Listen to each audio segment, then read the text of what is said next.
You just said yes to a favor you hate, wearing a smile that felt heavy, like a physical weight on your face.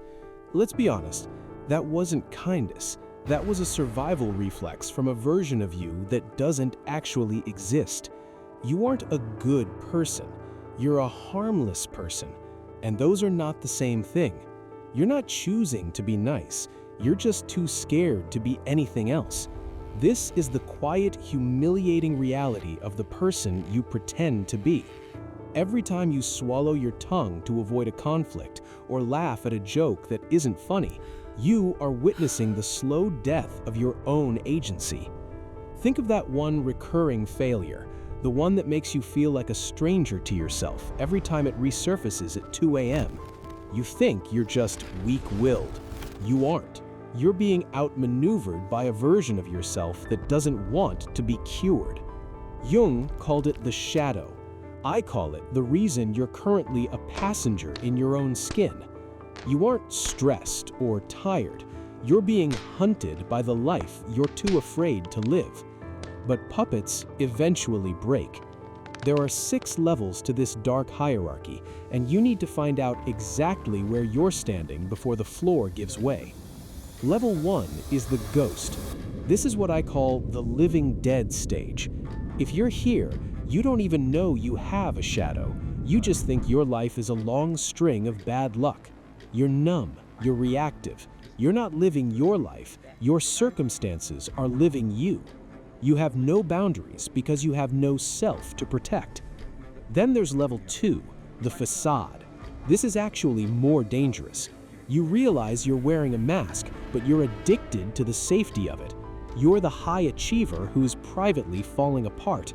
You see the strings, but you're too terrified of the social suicide that would happen if you actually spoke your truth. You're performing for an audience that doesn't even care, exhausting your soul for a reputation you don't even want. Level 3 is the leak. This is where it gets messy. The pressure builds up until the shadow starts bleeding into your day-to-day. You know that one coworker you absolutely despise? It's probably not because they're annoying. It's because they're doing the exact thing you're too terrified to try. You have these weird outbursts of rage over trivial things because your suppressed self is finally screaming for air.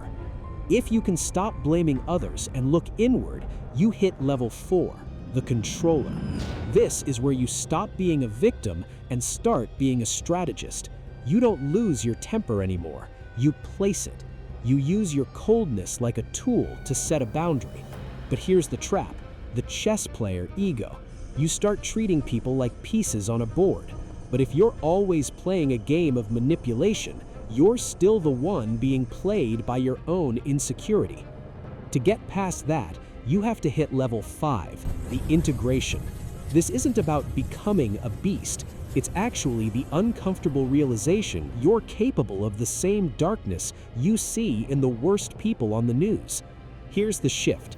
You trade your harmlessness for controlled danger. You admit you have teeth, but you choose not to bite. You finally reach level 6, authenticity. This isn't about becoming a god. It's about finally being a human who doesn't have to lie to themselves to get through the night. You don't have a good self and a bad self anymore. You just have a self. You're dangerous enough to protect your peace, but stable enough to never use that force unless you actually mean it. You aren't a puppet, and you aren't a monster. You're finally the one holding the strings. The only question left is, are you ready to stop pretending you're a victim of your nature and start becoming the architect of it?